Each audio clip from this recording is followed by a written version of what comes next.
Hi, so I'm going to tell you a short story about how looks can be deceiving. So Madagascar.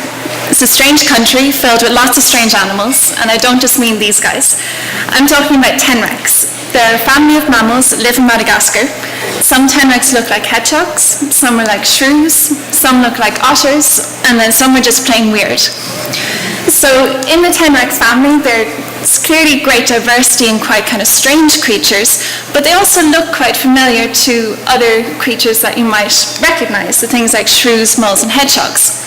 It came as a surprise then when DNA studies revealed that Tenrecs are not closely related to any of these animals, but rather Tenrecs are more closely related to things like elephants and aardvarks than they are to shrews, moles, or hedgehogs.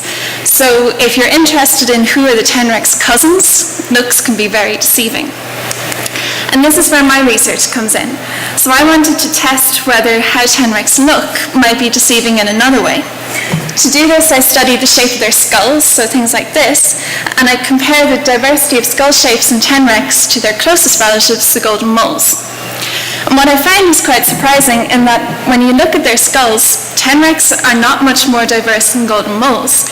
And this seems to be because most Tenrecs look like this.